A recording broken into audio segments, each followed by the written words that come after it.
Yan, Ya, buat jadi teman-teman, kemarin tuh abis kita rekaman, kita brainstorm lah ide. Bahas apa ya gitu kan. Terus kita bahas soal toge membantu kesuburan. Dan itu, hari ini kita bahas, tapi Adrian gak usah ngomong. Karena gue udah riset, dan gue akan jelasin. Jadi gini, toge bantu kesuburan itu bohong besar, itu hoax. Benar, itu bukan fakta. Kenapa? Karena kejadian anak gue lahir, gue sama istri gue bercinta siang-siang, WFH, di sela-sela makan siang, jadi tuh anaknya. Jadi bukan soal toge, yang penting timing, sama lu lagi pakai cosplay apa. Seperti cosplaynya seperti apa, itu yang lebih menentukan sebetulnya. Jadi bukan Jadi bukan toge, maksud gue, itu udah pasti bohong, gitu ya. Iya dong, jadi gak usah dipercaya. lu lupa menyebutkan salah satu poin penting, Bu. Sebenarnya pada saat pembuatan Ethan itu anaknya Budi gitu. Tapi pada toge yang berpengaruh di sana. Enggak dong. Karena penisukan toge yang masuk gitu. Enggak. Bukan toge lah, mungkin timun lah. Timun, udah jagung kecil aja. Nah, gue mau tahu sebetulnya apakah itu benar atau enggak. Karena gini, banyak lah yang bilang, iya makan toge. Gue juga pernah makan dulu, gue rasa nggak ngefek-ngefek amat tuh. Apakah toge bikin tokcer? Iya belum tentu juga gitu. Jadi gue nggak percaya, maksud gue. Dan terbukti, yang penting timing sama cosplay. Oke, sekarang pertanyaan berikutnya cosplay apa ya?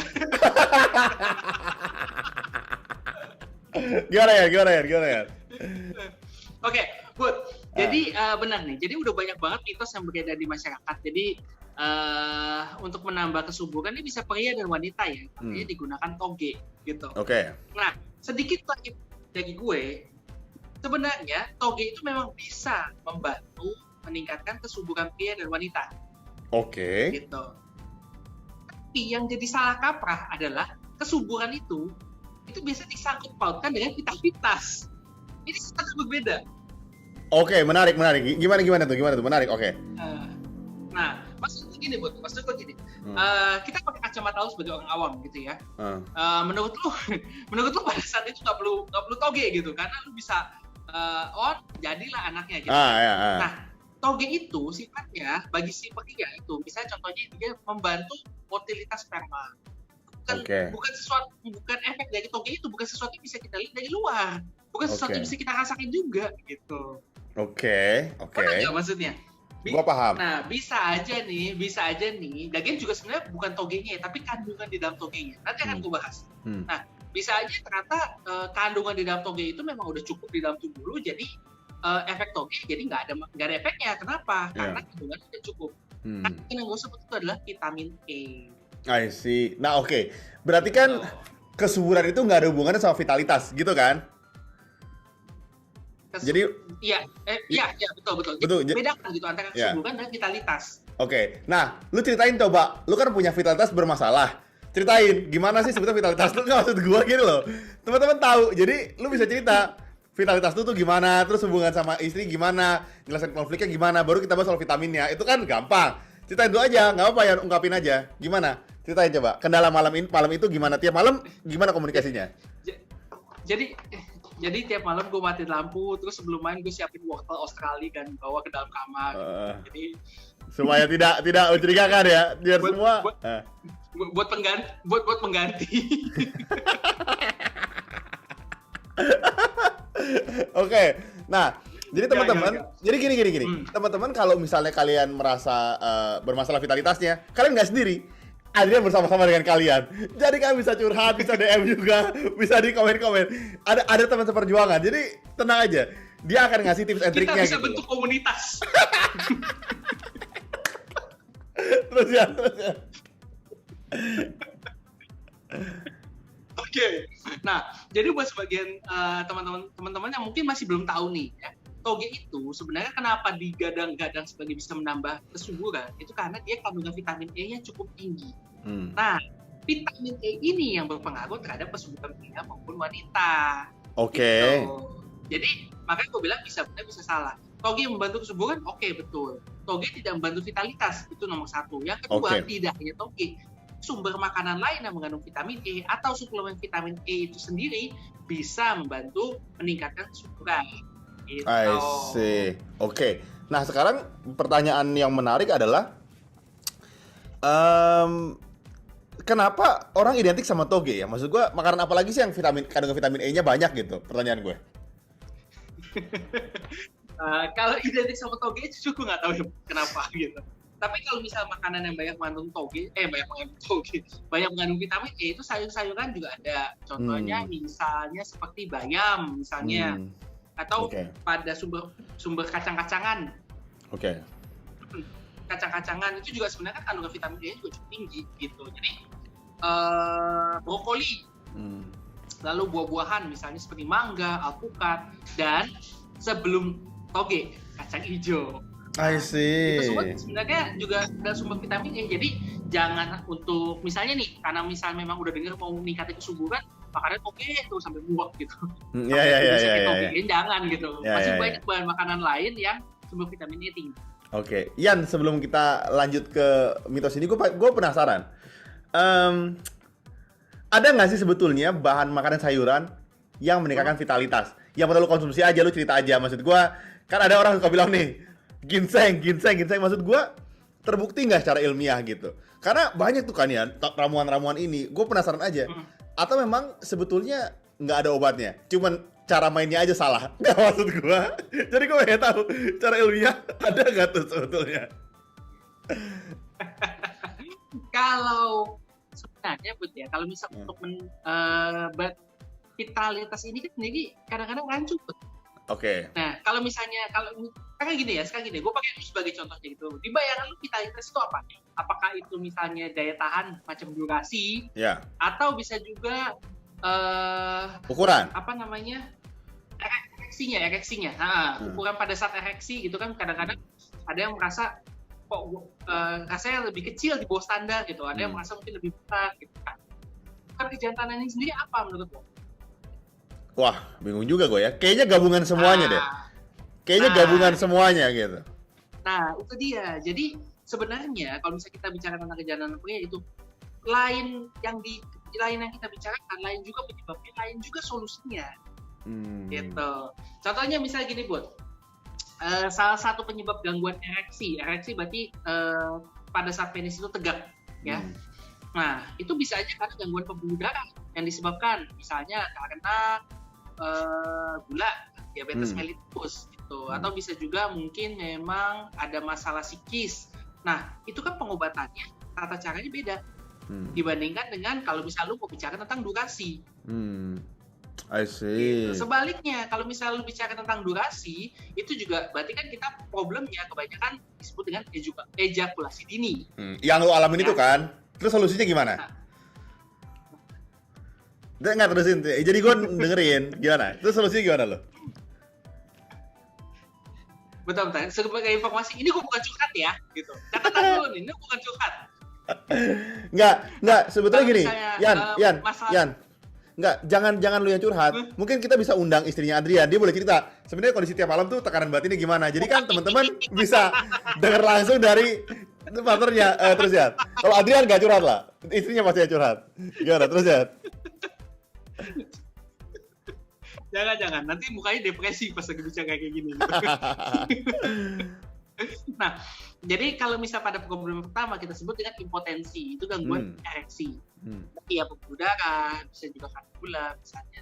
Nah, yang kedua, durasi itu bisa karena ejakulasi dini. Nah, ejakulasi dini sendiri juga penyebabnya macam-macam. Kebanyakan mostly adalah psikis. I see. Gitu. Psikis. Jadi ada beberapa orang yang memang misalnya orang yang belum pernah berhubungan seksual. Jadi saking dia excited ya dan juga belum pernah merasakan tuh, makanya dia mengalami ejakulasi dini. Gitu. Okay. Makanya gue bilang kalau misalnya masalah kejantanan itu atau vitalitas itu kita bisa bicara problemnya itu apa, gitu. Karena vitalitas itu kalau mungkin karena seks adalah hal yang tabu, jadi mereka kan pakai kata-kata pengganti vitalitas gitu. Tapi kita mesti benar-benar spesifik dulu karena sebenarnya masalah seksual itu banyak. Gak hanya pria, wanita sendiri pun ada. Oke. Kalau gitu gua ganti pertanyaannya. Apakah ada obat atau ada sayuran tertentu yang bisa secara spesifik meningkatkan daya tahan? Pertanyaan gue. Jadi ketika lu makan sama kayak Viagra gitu, obat kuat gitu, makan greng gitu. Ada nggak maksud gue? Penasaran aja gue. Bud, obat itu Viagra. Bud. Oh iya Viagra. Viagra itu air terjun, Bud. Niagara itu. Ada nggak yang kayak gitu khasiatnya tiba-tiba, wah gitu loh. Penasaran aja gue. Kalau misalnya makanan dan minuman sebenarnya belum ada, kalau setahu gue ya Bud ya, belum ada yang benar-benar resmi. Tapi salah satunya yang sering digadang-gadang sebagai afrodisiak. Afrodisiak itu adalah zat yang bisa membangkitkan selera gitu. Contohnya misalnya seperti oyster katanya, kerang. I see. Okay. Jenis-jenisan kerang gitu. Terus kemudian alkohol juga termasuk salah satu afrodisiak gitu. Nah kalau yang ini nggak boleh ya. Ada beberapa jenis narkoba juga efek sampingnya juga afrodisiak itu ada. Oh, I see. Nah, kalau misalnya obat air terjun yang tadi lu sebut itu, ya, nah dia tidak membantu terhadap durasi Bud sebenarnya, tapi dia membantu untuk ereksi. Gitu. Jadi kalau misalnya punya masalah impotensi, nggak bisa tegak berdiri penisnya, nah itu bisa dibantu dengan menggunakan obat tadi. Gitu. Nah, kalau misalnya lu menggunakan obat itu setiap kali berhubungan, atau lu kadang-kadang aja pakai itu? Nah, setiap saat Bud. Oh, I see. Kebanggaan pribadi aja gitu. Jadi buat kebanggaan pribadi aja ya. Ya kan hanya biar orang nggak salah itu, maksudnya siapa tahu ternyata setelah pakai sekali besoknya bisa dengan diri masih ada efeknya, kita nggak tahu. Ternyata nggak ya? Emang pakai rutin ya, konsisten. Oke. Tapi memang penggunaan obat kuat itu sendiri itu mesti diwaspadain, Bud. Jadi waktu itu juga udah pernah kita bahas kalau penggunaan obat kuat itu sebenarnya kan ada indikasinya. Ya kan? Yang tadi gue bilang, kalau misalnya ada masalah impotensi kita bisa gunakan obat kuat. Tapi nah, kebanyakan orang lagi-lagi di kaprah. Mereka menganggap vitalitas kejantanan itu ibaratnya banyak orang membayangkan hubungan seks itu seperti yang ada di film porno. Iya. Jam-jam berganti-ganti gaya gitu kan. Pokoknya benar-benar udah kayak maraton gitu. Misalnya seperti itu. Nah, sebenarnya kan seks yang sebenarnya itu nggak seperti itu gitu. Tuntutannya nggak seperti itu gitu. Tapi karena ekspektasinya terlalu tinggi, kadang-kadang orang merasa performanya kurang, padahal sebenarnya baik-baik aja. Dia bantu dengan obat. Nah, orang yang nggak butuh obat dibantu dengan obat. Pada akhirnya dia jadi ketergantungan terhadap obat itu. Tapi ketergantungannya bukan seperti narkoba ya, yang harus konsumsi setiap saat, itu nggak juga gitu. Yang ada menimbulkan masalah psikis. Nah, pada saat dia tidak mengkonsumsi obat, ya dia merasa dia nggak bisa performance-nya under performance gitu. Ujung-ujungnya dia jadi tergantung dalam tanda kutip terhadap obat itu. I see. Jadi sebetulnya kadang-kadang orang kebanyakan nonton bokep ekspektasinya nggak kena gitu kan, berarti kan sama kayak kasusnya istri lu, ekspektasi hubungan yang sehat ternyata lu nggak bisa capai, kurang lebih gitu. Makanya terpaksa lah akhirnya lu pakai obat itu kan. Sebenarnya jadi yang paling penting itu ekspektasi suami istri sebetulnya. Kalau ternyata ekspektasinya gagal ya mencoba semaksimal mungkin ya. Mungkin ada yang boleh share gimana sih bisa cerita ke istri, kondisi gue tuh begini, lu boleh cerita, nanti kita bikin sesi khusus deh, lu sendiri monolog aja gimana menyampaikannya gitu. Iya dong. Makanya itulah fungsi pacaran, Bud. Jadi masa pacaran itu kesiapan mental dan diri gitu. Aduh, kayak gini nih gue mesti terima seumur hidup nih, gue siap kayak gitu. Jadi pas kawin udah gak nyesel. Rian, gue mau nanya sama lu. Ini menarik. Gue tadi kepikiran yang lu ngomong soal kesuburan sama kejantanan. Berarti misalnya gini ya, orang ejakulasi dini belum tentu dia nggak subur dong. Oh enggak, iya beda jadi, banget. Makanya gue bilang kesuburan itu sendiri beda ya, masalah sama performa gitu. Ibaratnya bisa aja nih ya, orang yang ternyata tidak subur mungkin ada masalah pada laki-laki, misalnya pada spermanya bisa ada masalah. Tapi secara seksual, secara organ seksual itu masalah gitu. Dia tetap bisa ereksi seperti biasa, dia bisa tetap ejakulasi juga seperti biasa gitu. Atau kombinasi, bisa aja dia ada masalah impotensi, ada masalah ejakulasi dini, dan ada masalah kesuburan.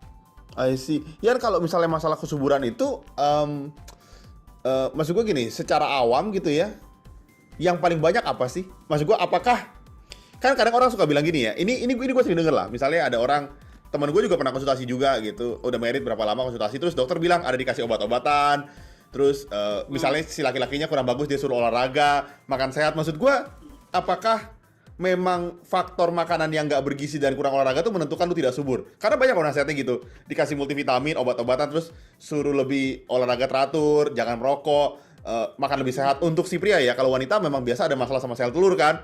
Ada yang gue pernah dengar ada namanya PCOS ya atau something gitu ya, gue lupa. Tapi membuat kondisi kehamilan. Iya, membuat susah. Tapi untuk laki-laki rata-rata tuh ada dikasih obat, jaga pola makan. Apakah itu berimbas signifikan, pertanyaan gue? Nah, menjawab pertanyaan pertama, Bud, ya, masalah pada pria itu biasanya nih yang paling banyak itu adalah gangguan motilitas sama gangguan jumlah sperma.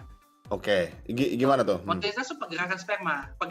Jadi sperma itu pada saat dia keluar, itu kan dia punya alat gerak yang aktif, kayak semacam sel rambut di belakang buntutnya, itu untuk bantu dia bergerak. Iya. Yeah. Nah, kalau misalnya ada masalah pergerakannya menjadi lambat atau tidak bergerak sama sekali. Oke. Nah, kebayangkan kan, berarti kan kalau misalnya kayak gitu, berarti masalahnya nggak akan bisa mencapai sel telur. Iya. Gitu. Nah, yang kedua jumlahnya. Biasanya kan pada saat sekali ejakulasi itu keluar jumlahnya, ini gue nggak hafal, tapi jutaan intinya. Yeah. Tapi bisa aja ternyata jumlah yang keluar itu jadi sedikit, sehingga menurunkan peluang untuk membuahi si sel telur. Yeah. Itu bisa.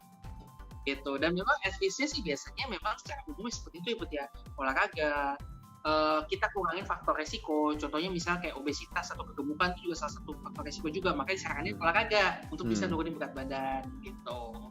Nah, jadi kalau pada perempuan problemnya nggak cuma pada sel telur, Bud. Jadi kalau sel telur itu bisa, tapi tadi udah disebut ya gangguan PCOS misalnya, atau misalnya ada gangguan pada abnormality pada rahimnya, itu juga bisa.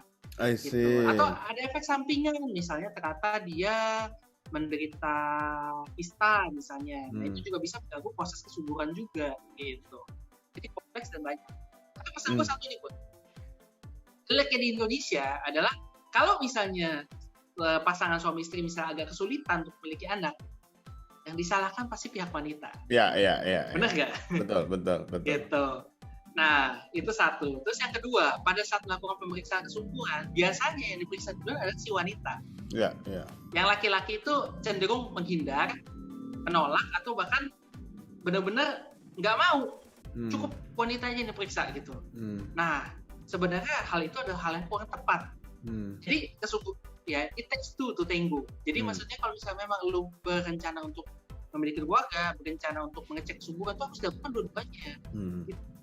Kita nggak tahu, bisa aja ternyata memang wanitanya bermasalah atau prianya bermasalah, atau bisa dua-duanya bermasalah gitu. Dan jangan pernah takut, seperti yang tadi gue udah bilang, masalah kesuburan itu bukan masalah performa gitu. Ini juga yang bikin laki-laki jadi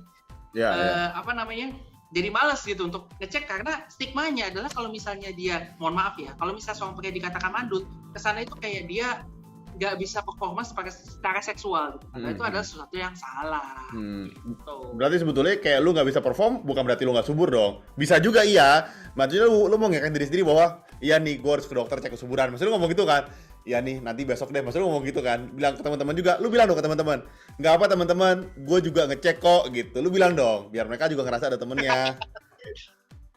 Sebenarnya gue benci episode ini karena gue nggak bisa balas dia sama sekali gitu. Gitu.